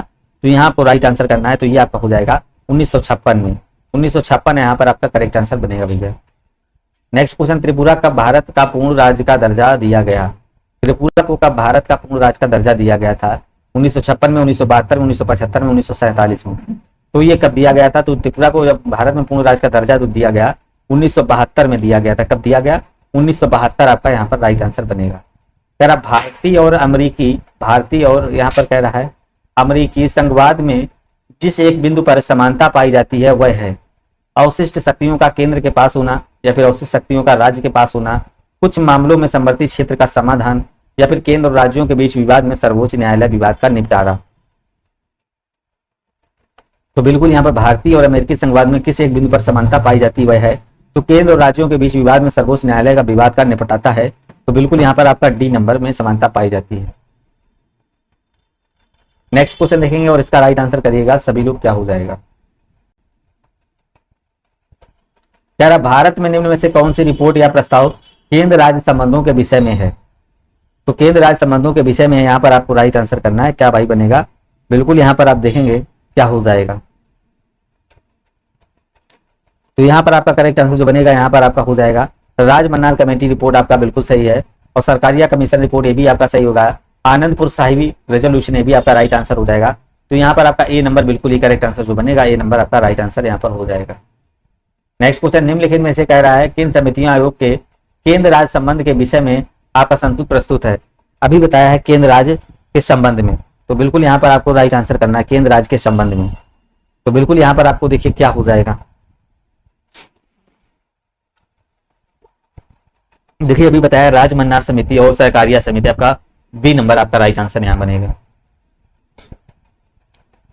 यहां पर देखेंगे आप सभी क्वेश्चंस, निम्नलिखित में से कौन सा सही है? अध्यात्मक शासन प्रणाली की विशेषता है, या फिर कह रहा है तो कार्यकारिणी का प्रमुख राष्ट्रपति होता है, राष्ट्रपति अपने मंत्री परिषद का चयन स्वयं करता है, राष्ट्रपति व्यवस्थापिका को भंग नहीं कर सकता, ऊपर वर्णित सभी सही हैं। तो यहाँ पर आपको राइट आंसर करना क्या बनेगा? निम्नलिखित में से कौन सा सही है? यहाँ पर आपको राइट आंसर करना है, यहाँ पर आपका हो जाएगा डी नंबर। बिल्कुल यहाँ पर देखिए कार्यकारिणी का प्रमुख राष्ट्रपति होता है, राष्ट्रपति अपने मंत्री परिषद का चयन स्वयं करता है, राष्ट्रपति व्यवस्थापिका को भंग नहीं कर सकता है। तो बिल्कुल यहाँ पर आपका राइट आंसर बनेंगे भाई। भारत की संघीय व्यवस्था किससे ली गई है? तो अमेरिका से, कनाडा से, रूस से, या फिर स्विट्जरलैंड से। जो आपकी भारत की जो है ना संघीय व्यवस्था किससे ली गई है यहाँ पर आपको बताना है। बिल्कुल यहाँ पर आपका राइट आंसर जो आएगा कनाडा से। कहां से ली गई भैया? कनाडा आपका करेक्ट आंसर यहाँ पर बनेगा। नेक्स्ट क्वेश्चन देखेंगे और इसका राइट आंसर करिएगा। नीचे दिए गए व्यक्तित्व में एक दूसरे को कारण आपको बताना है। भारतीय राजनीतिक व्यवस्था की प्रकृति कैसी है, संघीय है, या फिर यह शक्ति के विकेंद्रीकरण पर आधारित है। तो बिल्कुल यहाँ पर आपको राइट आंसर करना क्या हो जाएगा। तो बिल्कुल देखिए, भारतीय राजनीतिक जो है ना व्यवस्था की बिल्कुल सही है, यह शक्ति के केंद्रीकरण पर आधारित है, ये भी आपका सही हो जाएगा। तो यहाँ पर आप देखेंगे ए आर दोनों सही आपका यहाँ पर जो करेक्ट आंसर बनेगा। ए आर दोनों सही है, लेकिन जो आर है ना, आर ए की बिल्कुल करेक्ट व्याख्या नहीं है, तो बी नंबर आपका करेक्ट आंसर यहाँ पर बनेगा। कौन सा जो मत है, कौन सा मत है बृहत रूप से भारत में क्षेत्रवाद के अस्तित्व में संबंधित है। तो यहाँ पर आपको बताना है बृहतवाद में आपको इससे संबंधित है, आपको बिल्कुल ही करेक्ट आंसर करना है भैया। क्या हो जाएगा, यहाँ पर आपको राइट आंसर करना है। तो भारतीय संघ में स्वतंत्र होने की मांग, या पृथक राज्य की मांग, या फिर पूर्ण राज्य की मांग, या फिर उपरोक्त में से सभी। तो यहाँ पर आपका डी नंबर हो जाएगा। क्या हो जाएगा, क्षेत्रवाद के अस्तित्व जो संबंधित है आपका भारतीय संघ में स्वतंत्र होने की मांग, पृथक राज्य की मांग, या फिर पूर्ण राज्य की मांग। तो यहाँ पर आपका डी नंबर राइट हो जाएगा। नेक्स्ट क्वेश्चन देखिए, कह रहा है सरकारी आयोग की जो है ना संस्तुतियां निम्नलिखित में से किससे संबंधित हैं। राजस्व वितरण से, आपका राष्ट्रपति की शक्तियों एवं कार्य के द्वारा, या संसद की सदस्यता से, या फिर केंद्र राज्य संबंध से। तो सरकारी आयोग की जो संस्तुतियां हैं निम्नलिखित में से किससे संबंधित हैं। तो बिल्कुल यहाँ पर आपका जो करेक्ट आंसर बनेगा क्या हो जाएगा, डी नंबर, केंद्र राज्य संबंध से संबंधित हो जाएंगी। डी नंबर आपका राइट आंसर बनेगा। केंद्र सरकार और राज्य सरकारों को प्राधिकार प्राप्त होता है। केंद्र सरकार और राज्य सरकारों को प्राधिकार प्राप्त होता है, बिल्कुल आपको करेक्ट आंसर करना है। जो केंद्र सरकार और राज्य सरकार को प्राधिकार प्राप्त होता है भारतीय संविधान से, भारत के राष्ट्रपति से, भारत के प्रधानमंत्री से, भारत के संसद से। तो बिल्कुल यहाँ पर किससे प्राप्त होता है, आपको याद रखना है भारतीय संविधान से। ए नंबर आपका करेक्ट आंसर हो जाएगा। केंद्र सरकार और राज्य सरकारों को प्राधिकार प्राप्त होता है, तो आपका भारतीय संविधान से आपका करेक्ट आंसर हो जाएगा। केंद्र एवं राज्यों के बीच जो आपका है वैधानिक शक्तियों का बंटवारा दिया हुआ है। केंद्र एवं राज्यों के बीच जो वैधानिक शक्तियों का बंटवारा दिया गया है, तो किसमें, 5वीं में, 6ठी अनुसूची में, या फिर 7वीं में, या फिर 8वीं में। केंद्र और राज्य का दोनों का जो बंटवारा होता है किसके तहत होता है, बिल्कुल यहाँ पर आपको राइट आंसर करना है। तो ये आपका दिया गया है 7वीं अनुसूची में आपका दिया है, केंद्र और राज्यों का दोनों का बंटवारों की शक्तियां दी गई हैं। केंद्र तथा राज्यों के बीच में शक्तियों के वितरण के लिए भारत का संविधान 3 सूचियों को प्रस्तुत करता है। निम्नलिखित अनुच्छेदों में से कौन से 2 अनुच्छेद शक्तियों के वितरण को कह रहा है विनियमित करते हैं। तो कौन से करते हैं यहाँ पर आपको बताना है। अनुच्छेद आपका 245, 146, आपका 4, 5, और आपका यहाँ पर दिया 41, 42, और आपका 56, 57। तो बिल्कुल यहाँ पर आपका जो करेक्ट आंसर बनेगा अनुच्छेद 45 और 46 आपका यहाँ पर राइट आंसर बनेगा। नेक्स्ट क्वेश्चन देखिए, अगर संघात्मक राज्य में केंद्र एवं राज्य की व शक्तियों का परिवर्तन किया जा सकता है। संघात्मक राज्य में केंद्र व राज्य व शक्तियों में परिवर्तन किया जा सकता है केंद्र द्वारा राज्यों के बीच समझौता करके, या फिर संविधान संशोधन द्वारा, फिर केंद्र एवं राज्य की आपसी सहमति द्वारा। केंद्र और यहाँ पर केंद्र व राज्य शक्तियों का परिवर्तन किया जा सकता है, तो बिल्कुल यहाँ पर आपको करेक्ट आंसर करना है। क्या हो जाएगा, संविधान संशोधन के द्वारा। क्या भैया, सी नंबर आपका राइट आंसर हो जाएगा। आपका देखिए यहाँ पर दिया गया है संघात्मक सरकार का निम्न में से कौन आधार है। संघात्मक सरकार का निम्न में से कौन आधार है। तो व्यवस्थापिका तथा कार्यपालिका के मध्य संबंध, न्यायपालिका तथा व्यवस्थापिका के मध्य संबंध, न्यायपालिका तथा कार्यपालिका के मध्य संबंध, केंद्र एवं राज्यों के मध्य संबंध। तो बिल्कुल यहाँ पर आपको 30 नंबर में करेक्ट आंसर करना क्या हो जाएगा। तो यहाँ पर आपका करेक्ट आंसर जो बनेगा केंद्र एवं राज्यों के बीच संबंध आपका करेक्ट आंसर जो बनेगा। सरकार जो है ना संघात्मक किसका आधार होता है, केंद्र एवं राज्यों के बीच का संबंध हो जाएगा। संघात्मक शासन पाया जाता है, जो आपका संघात्मक शासन है तो ये पाया जाता है यहाँ पर आप देखेंगे तो ये आपका संविधान की सर्वोच्चता में या लिखित व कठोर संविधान में। तो भैया किसमें पाया जाता है, जो संघात्मक शासन में पाया जाता है। तो ये आपका बिल्कुल यहाँ पर आपका करेक्ट आंसर संविधान की सर्वोच्चता, लिखित व कठोर संविधान। तो बिल्कुल यहाँ पर आपका सी नंबर करेक्ट आंसर पाया जाता है, दोनों में राइट आंसर हो जाएगा। निम्न में से कौन भारत के संविधान का संघीय लक्षण नहीं है। तो यहाँ पर आपको बताना है भारत के संविधान में जो है ना आपका संघीय लक्षण नहीं है। तो केंद्र तथा राज्यों के बीच का शक्ति का बंटवारा, पूर्ण रूप में लिखित संविधान, या फिर एकहरी नागरिकता, या फिर स्वतंत्र नागरिकता। तो कौन सा यहाँ पर लक्षण जो है ना संघीय लक्षण नहीं है। तो बिल्कुल यहाँ पर आपका जो करेक्ट आंसर बनेगा यहाँ पर आपका एकहरी नागरिकता, सी नंबर आपका करेक्ट आंसर हो जाएगा। देखिए वीडियो को लाइक आप सभी लोग जरूर करेंगे। निम्नलिखित में से किस एक का कथन है कि संविधान को संघात्मक के तंग ढांचे में नहीं ढाला गया है। आपका डी बसु, मुंशी, अंबेडकर, या फिर KR अय्यर। तो किसको इसमें ढांचा नहीं, बिल्कुल आपको राइट आंसर करना क्या हो जाएगा। तो BR अम्बेडकर यहाँ पर आपका क्या हो जाएगा, BR अम्बेडकर आपका राइट आंसर हो जाएगा। संघात्मक के तंत्र ढांचे में नहीं ढाला गया है आपका संविधान को, सी नंबर आपका करेक्ट आंसर यहाँ बनेगा। नेक्स्ट क्वेश्चन देखिए, कह रहा है सब भारतीय संविधान जो संघीय व्यवस्था अमेरिकी संघीय व्यवस्था की इस प्रकार से भिन्न है कि भारत में एक लिखित संविधान है, स्वतंत्र न्यायपालिका है, एक हरी नागरिकता है, केंद्र तथा राज्यों के बीच शक्तियों के वितरण का प्रावधान है। तो बिल्कुल यहाँ पर आपको राइट आंसर करना है, क्या बनेगा, सभी लोग यहाँ पर आपका करेक्ट आंसर करेंगे। बिल्कुल यहाँ पर देखें अमेरिकी संघीय व्यवस्था में इस प्रकार से भिन्न है, क्योंकि भारत में क्या है, एक हरी नागरिकता है, तो यहाँ पर आपका करेक्ट आंसर जो हो जाएगा सी नंबर बनेगा। भारतीय संघवाद का बल देता है, कौन देता है, शक्तियों का विभाजन या फिर राज्यों की सुदृढ़ता पर या फिर राष्ट्रीयताओं के साथ समझौते पर या फिर राष्ट्र की एकता पर। जो आपका कह रहा है भारतीय संघवाद बल देता है, तो यहाँ पर आपको करेक्ट आंसर करना है। किस पर बल देता है आपको यहाँ पर देखेंगे तो ये आपका राष्ट्र के एकता पर, राष्ट्र की एकता पर। तो ये यहाँ पर आपका डी नंबर जो लोग लगाएंगे, डी नंबर आपका राइट आंसर हो जाएगा। शून्यकाल का अर्थ क्या होता है भाई, मोस्ट इंपॉर्टेंट, जब विपक्ष का प्रस्ताव मान लिया जाए, जब कोई अति महत्वपूर्ण विषय चर्चा के लिए उठाया जाए, सुबह और दोपहर के सत्र के मध्य का अंतराल, या फिर जब धन विधेयक लोकपाल लोकसभा में पेश किया जाए। तो बिल्कुल यहाँ पर आपका जो करेक्ट आंसर बनेगा बी नंबर बन जाएगा। जब कोई अति महत्वपूर्ण विषय की चर्चा के लिए उठाया जाए उसको ये देखिए शून्यकाल कहा जाता है। नेक्स्ट क्वेश्चन देखिए कह रहा है लोकसभा में सदस्यों द्वारा निजी विधेयक पेश करने की सूचना का अवधि क्या है। लोकसभा में सदस्यों द्वारा निजी विधेयक पेश करने की सूचना क्या है, 1 माह है, 3 माह है, और आपका 5 माह है या फिर 6 माह है। तो यहाँ पर आप देखेंगे कितना हो जाएगा, यहाँ पर आपका देखिए हो जाएगा 1 माह तक, 1 माह बिल्कुल ही करेक्ट आंसर यहाँ पर हो जाएगा। नेक्स्ट क्वेश्चन, वर्तमान में लोकसभा निर्वाचन क्षेत्र है, इस संख्या में 1971 में कोई परिवर्तन नहीं हुआ। तो 19,543 है आपका, 534 है आपका, 556 है या फिर आपका 565 है। तो यहाँ पर लोक निर्वाचन क्षेत्र में 1971 में कोई परिवर्तन नहीं हुआ, बिल्कुल यहाँ पर आपको करेक्ट आंसर करना है। तो यहाँ पर आपका 543 ए नंबर आपका राइट आंसर बनेगा। संविधान द्वारा विचार की गई लोकसभा की अधिकतम ताकत या संख्या क्या है, 550, 250, 552 या फिर 600। तो यहाँ पर आपको बताना लोकसभा की अधिकतम ताकत कितनी है या संख्या क्या है। तो बिल्कुल यहाँ पर आप देखेंगे तो 552 आपका यहाँ पर आपका राइट आंसर बनेगा। लोकसभा में कितनी सीटें अनुसूचित जाति और अनुसूचित जनजाति प्रतिनिधियों के लिए आरक्षित की गई हैं। तो बिल्कुल यहाँ पर करेक्ट आंसर करेंगे क्या हो जाएगा,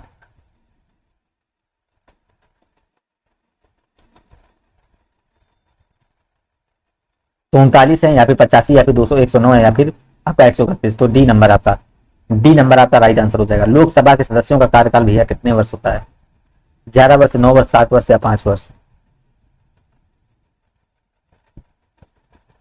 तो बिल्कुल यहाँ पर आपका करेक्ट आंसर जो बनेगा 5 वर्ष आपका राइट आंसर हो जाएगा। लोकसभा के पहले अध्यक्ष कौन थे, देवी मावलंकर अय्यर, सर्वपल्ली राधाकृष्णन, और आपका दिया गया एन अनंत संगम अय्यर या फिर आपका पीवी चेरिनम। बिल्कुल यहाँ पर आपको राइट आंसर बनाना है, क्या हो जाएगा, तो यहाँ पर जेवी मावलंकर एंकर आपका करेक्ट आंसर हो जाएगा, लोकसभा के प्रथम स्पीकर हो जाएंगे। भारत में निम्न में से किस लोकसभा अध्यक्ष का कुल कार्यकाल सर्वाधिक होता है, किसका हुआ है, तो जी एस ढिल्लन का, श्रीमती मीरा कुमार का, बलराम जाखड़ का, फिर हुकुम सिंह का। लोकसभा का अध्यक्ष का कार्यकाल सबसे अधिक बार हुआ है, तो बिल्कुल यहाँ पर आपका जो करेक्ट आंसर बनेगा सी नंबर बलराम जाखड़ आपका यहाँ पर राइट आंसर हो जाएगा। उत्तर प्रदेश में कुल कितने लोकसभा संसदीय क्षेत्र हैं, उत्तर प्रदेश में देखिए कुल कितने लोकसभा संसदीय क्षेत्र हैं, 64 हैं, 80 हैं, 75 हैं और आपका 70 हैं। तो बिल्कुल यहाँ पर आपको करेक्ट आंसर करना है, मोस्ट इंपॉर्टेंट क्वेश्चन। तो उत्तर सभा में लोकसभा की सीटें कितनी हैं,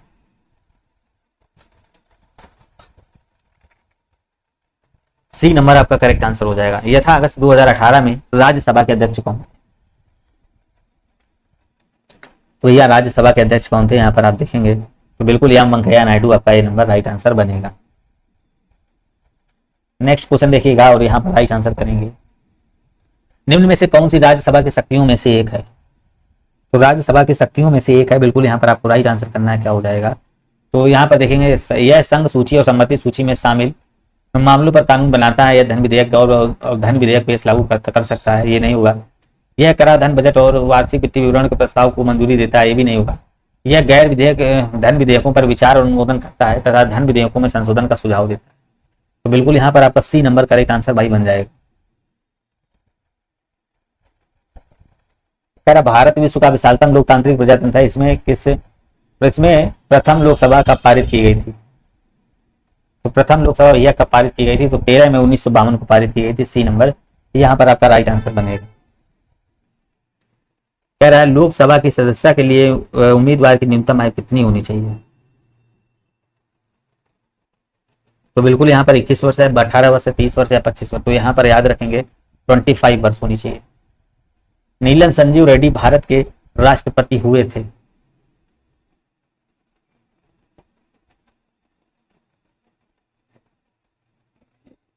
बिल्कुल यहाँ पर 32 का करेक्ट आंसर जो बनेगा, बिल्कुल छठवें राष्ट्रपति कौन थे, छठवें राष्ट्रपति आपका करेक्ट आंसर हो जाएगा। भारत के राष्ट्रपति द्वारा चरित्र को बदले बिना सजा की मात्रा तब कम कराना अनुच्छेद 72 को कहा जाता है, मोहलत, क्षमादान, विनिमय या दंड विराम। तो क्या कहा जाता है यहाँ पर आप देखेंगे 33 का, यहाँ पर आपको हो जाएगा क्षमादान। क्या कहा जाता है, सी नंबर आपका राइट आंसर हो जाएगा। श्री रामनाथ कोविंद भारत के राष्ट्रपति थे।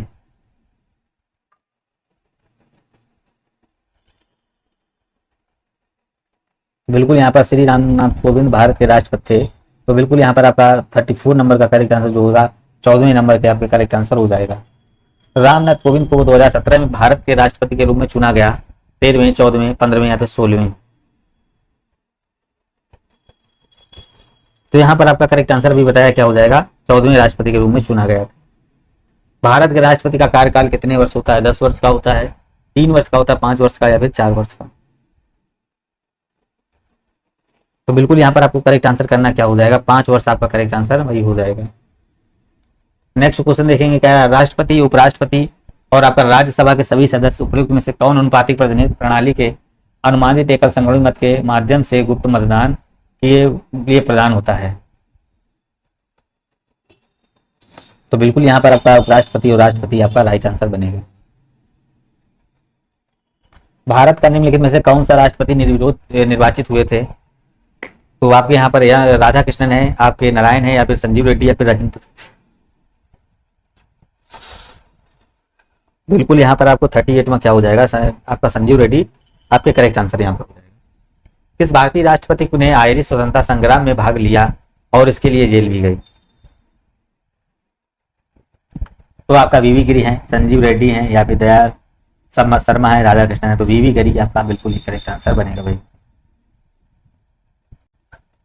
कह रहा, राज्यसभा की विशेष शक्ति द्वारा आशय का प्रस्ताव अपनाकर संविधान के अनुच्छेद में दिया गया कि वह राज्य में सूची में शामिल किसी भी मामले के संबंध में कानून बनाने के लिए संसद को सशक्त बना सके। तो बिल्कुल यहाँ पर आपका आर्टिकल 249 आपका राइट आंसर हो जाएगा। अनुच्छेद के प्रावधानों के तहत लोकसभा और राज्यसभा की संयुक्त बैठक को राष्ट्रपति बुला सकता है। किस अनुच्छेद के तहत, देखिए, लोकसभा और राज्यसभा को बुला सकता है। अनुच्छेद आपका 108 के तहत। किससे, अनुच्छेद 108 के तहत। लोकसभा में मतदान करते समय टाई की स्थिति में कौन सा वोट डालने का अधिकार होता है, प्रधानमंत्री या स्पीकर या फिर आपका राष्ट्रपति या फिर उपराष्ट्रपति। तो बिल्कुल यहाँ पर आपको किसको, सिर्फ अध्यक्ष को वोट डालने का अधिकार यहाँ पर होता है। भारत के पहले प्रधानमंत्री जवाहरलाल नेहरू ने 14 अगस्त 1947 को मध्य रात्रि को नियमित से वादा ट्रस्ट विद एस्टोनी शीर्षक भाषण कहाँ दिया था। तो बिल्कुल यहाँ पर आपको करना है लाल किले में, दिल्ली में, या फिर आपका कह रहा भवन मूर्ति, भवन नई दिल्ली में, इंडिया गेट, या फिर संसद में। बिल्कुल यहाँ पर आप लगाएंगे संसद, आपका करेक्ट आंसर हो जाएगा। नेक्स्ट क्वेश्चन, इनमें से कौन सा भारत का कार्यवाहक राष्ट्रपति नहीं कहा रहा है। कौन सा भाई कार्यवाहक राष्ट्रपति नहीं रहा है। बिल्कुल यहाँ पर आपको करेक्ट आंसर करना क्या हो जाएगा। तो भाई राष्ट्रपति है ना, नहीं है। तो बिल्कुल यहाँ पर आपको करेक्ट आंसर करना क्या हो जाएगा, B number, doctor Zakir Hussain, यहाँ पर करेक्ट हो जाएगा। भारत में राष्ट्रपति अपना त्यागपत्र पूरा होने के पहले अपना त्यागपत्र किसको सौंपता है। तो मुख्य न्यायाधीश को, राष्ट्रपति को, प्रधानमंत्री को, या फिर लोकसभा अध्यक्ष को। तो भाई किसको ये सौंपता है, उपराष्ट्रपति को सौंपता है, राष्ट्रपति उपराष्ट्रपति को, उपराष्ट्रपति। तो अनुसूचित जनजाति के संरक्षण के लिए एक क्षेत्र को अनुसूची क्षेत्र के रूप में घोषणा करने की शक्ति किसके पास होती है। अनुसूचित जाति के संरक्षण के लिए एक क्षेत्र को अनुसूची क्षेत्र के रूप में घोषणा करने के लिए किसके पास होती है। तो यहाँ पर आपका हो जाएगा बी नंबर, भारत के राष्ट्रपति के पास आपका करेक्ट आंसर हो जाएगा। राष्ट्रपति द्वारा राज्यसभा में कितने सदस्यों को नामित किया गया है। तो कितने सदस्यों को नामित किया गया यहाँ पर आपको बताना है। बिल्कुल यहाँ पर आपको करेक्ट आंसर करना है क्या हो जाएगा। तो यहाँ पर आपका बनेगा भाई 12 सदस्यों को नामित किया गया है। तो यहाँ पर आपका सी नंबर बिल्कुल ही करेक्ट आंसर यहाँ पर हो जाएगा। 42वें संविधान संशोधन के मध्य में किसी भारतीय संविधान में कितने मौलिक कर्तव्य शामिल किए गए थे।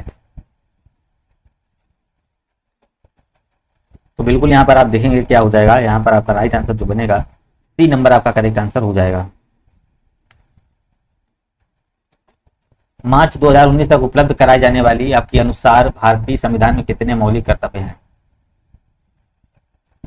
6 हैं, 7 हैं, 9 हैं, 11 हैं। अभी बताया मौलिक कर्तव्य आपके कितने हैं, 11 हो जाएंगे। मौलिक कर्तव्यों से संबंधित निम्नलिखित 51 को संविधान में किस के द्वारा शामिल किया गया है?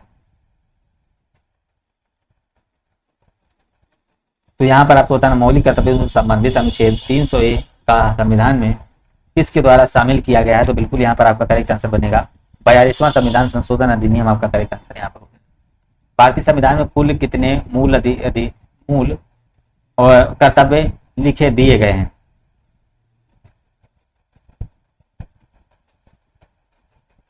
तो यहाँ पर आपका हो जाएगा 11। क्या हो जाएगा? 11 आपका करेक्ट आंसर हो जाएगा।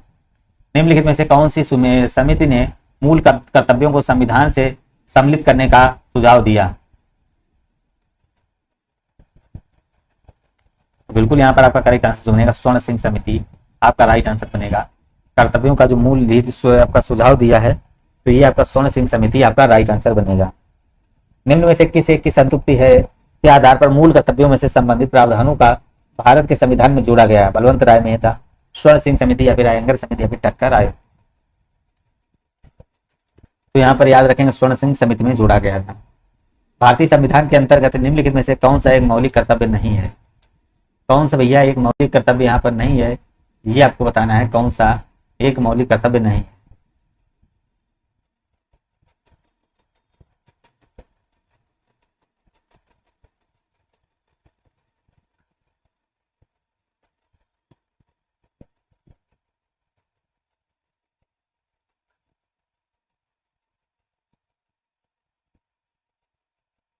बिल्कुल भाई सभी लोग यहाँ पर राइट आंसर करेंगे। देखिएगा कौन सा एक मौलिक कर्तव्य नहीं है ये आपको बताना है कि यहाँ पर आपको देखिएगा चुका राइट आंसर करना है क्या हो जाएगा।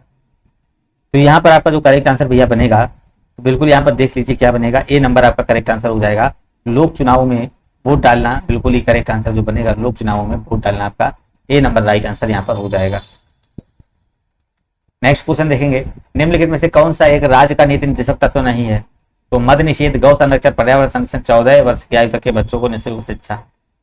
तो बिल्कुल यहाँ पर आपको करेक्ट आंसर करना क्या हो जाएगा, तो यहाँ पर आपका डी नंबर आपका करेक्ट आंसर बनेगा, डी नंबर राइट आंसर होगा। भारतीय संविधान का निम्न में से कौन सा अनुच्छेद मानव के लिए क्रय विक्रय तथा जबरदस्ती मजदूरी कराने पर प्रतिबंध लगाता है? 23वां है, 24वां है या फिर आपका 26वां है या फिर 32वां है? कौन सा आर्टिकल हो जाएगा? तो बिल्कुल यहाँ पर आपको करेक्ट आंसर करना भैया क्या हो जाएगा, 156 में आपका 23वां बिल्कुल ही करेक्ट आंसर बनेगा। भारतीय संविधान का निम्नलिखित में से कौन सा अनुच्छेद विधिक समता यानी कानून के समान सामने समानता से संबंधित है? 14 है, 13 है, 17 है या फिर 26 हो जाएगा? तो यहाँ पर आपका ए नंबर करेक्ट आंसर हो जाएगा। भारतीय संविधान का उल्लेखित निम्न में से कौन सा अनुच्छेद विधिक समता यानी कानून के सामने समानता से संबंधित है? आर्टिकल 40 आपका करेक्ट आंसर बनेगा।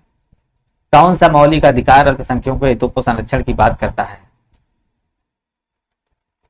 तो यहाँ पर आपका शिक्षा का अधिकार है, अल्पसंख्यकों के संरक्षण का बात करता है। तो आपका देखिए संवैधानिक के विरुद्ध आपका यहाँ पर हो जाएगा सांस्कृतिक और शिक्षण का अधिकार, ये दिया गया है, डी नंबर आपका राइट आंसर हो जाएगा। निम्नलिखित में से कह रहा है, निम्नलिखित में से कौन सा उदाहरण संविधान स्वीकृत मूलभूत अधिकारों का उदाहरण नहीं है? यहाँ पर आपको राइट आंसर करना है क्या बनेगा, तो यहाँ पर देखिए आपका हो जाए माँ बाप की संपत्ति के उत्तराधिकारी उनके बच्चे ही होते हैं, तो सी नंबर आपका राइट आंसर यहाँ पर हो जाए। मौलिक अधिकारों को लागू करने के लिए संविधान ने किसे उद्देश्य दायित्व सौंपा? किसको उद्देश्य दायित्व सौंपा? बिल्कुल यहाँ पर आपको करेक्ट आंसर, तो ये सौंपा था उच्चतम न्यायालय को। किसको? यह उच्चतम न्यायालय आपका राइट आंसर हो जाएगा। निम्नलिखित में से कह रहा है कौन सा जो सदस्य है संसद का कार्य नहीं है? तो बिल्कुल यहाँ पर संसद जो है ना विधायी और वित्तीय कार्य करती है, इसके अलावा यह सरकारी जो आपके कार्यकारी को भी नियंत्रित करती है और उसके जवाबदेही सुनिश्चित करती है, भी सही हो जाएगा। तो संसद को चुनावी कार्य करती है क्योंकि यह भारत के राष्ट्रपति और उपराष्ट्रपति का चुनाव करती है, भी आपका जो यहाँ पर आपका डी नंबर यहाँ पर रॉन्ग हो जाएगा। समुद्र के पास कोई न्यायिक कार्य नहीं, राष्ट्रपति उपराष्ट्रपति उच्च न्यायालय को हटाने के लिए। यहाँ पर लोकसभा का विधानसभा चुनाव में खड़े होने के लिए उम्मीदवार की कम से कम आयु कितनी होनी चाहिए? तो यहाँ पर आपको याद रखना है लोकसभा विधानसभा के लिए 25 वर्ष आपको याद रखना। लोकसभा चुनावों के लिए उम्मीदवार बनने के लिए न्यूनतम आयु कितनी चाहिए? तो उम्मीदवार बनने के लिए भैया न्यूनतम आयु को बताना है कितनी चाहिए। यहाँ पर आपका करेक्ट आंसर जो बनेगा अभी बताया 25 वर्ष। कितना बनेगा? 25 वर्ष आपका राइट आंसर बनेगा। नेक्स्ट क्वेश्चन, लोकसभा में शून्यकाल की अवधि अधिक से अधिक कितनी हो सकती है? 30 मिनट, 1 घंटा, निश्चित काल, 2 घंटे।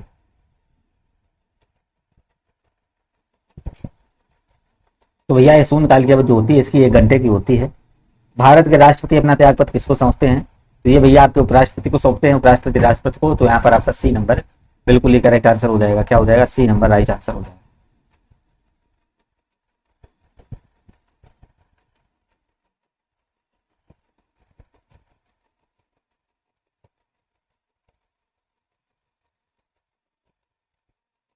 चलिएगा नेक्स्ट क्वेश्चन देखेंगे यहाँ पर। राइट, भारत के कौन राष्ट्रपति निर्वाचित किए गए थे?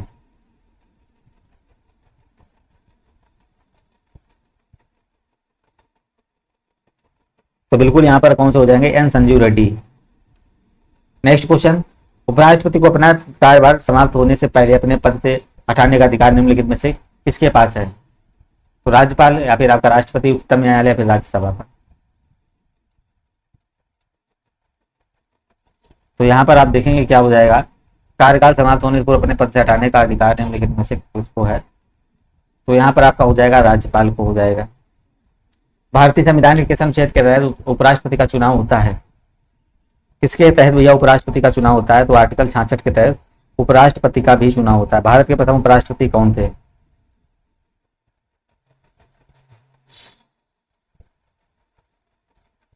भारत के प्रथम उपराष्ट्रपति कौन थे? यहाँ पर 69 में देखेंगे क्या हो जाएगा। 69 का आपको करेक्ट आंसर करना है, क्या बनेगा?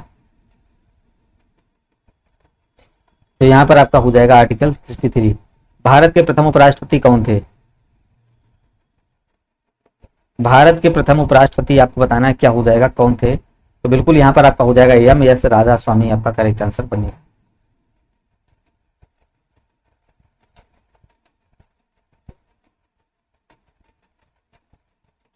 राज्यसभा में मनोनीत सदस्यों की कुल संख्या भैया कितनी होती है?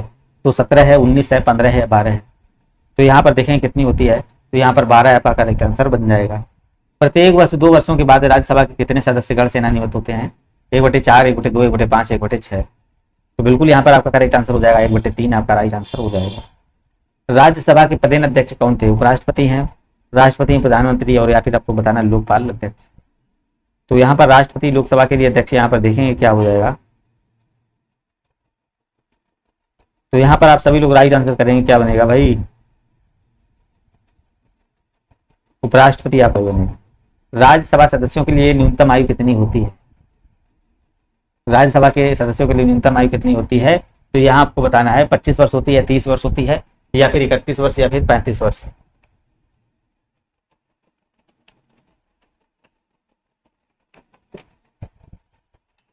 तो यहाँ पर आपका राइट आंसर जो होता है बी नंबर 30 वर्ष आपकी करेक्ट आंसर जो बनेगी। बहुत बार बता चुके 30 वर्ष हो जाएगी। राज्यसभा का सदस्य बनने के लिए आवश्यक न्यूनतम आयु कितनी होती है? अभी बताया हमने 30 वर्ष होती है। कितनी होती है भैया? 30 वर्ष होती है। लास्ट क्वेश्चन देखेंगे, मृत्यु दंड के क्षमा देने का अधिकार किसको है? प्रधानमंत्री को, राष्ट्रपति को, मुख्य न्यायाधीश और जम्मू भारत के महान्यायवादी को। तो यहाँ पर आपका बी नंबर आपका करेक्ट आंसर जो बनेगा राष्ट्रपति को। मृत्यु दंड के मामले में क्षमा देने का अधिकार जो प्राप्त है राष्ट्रपति को हो जाएगा।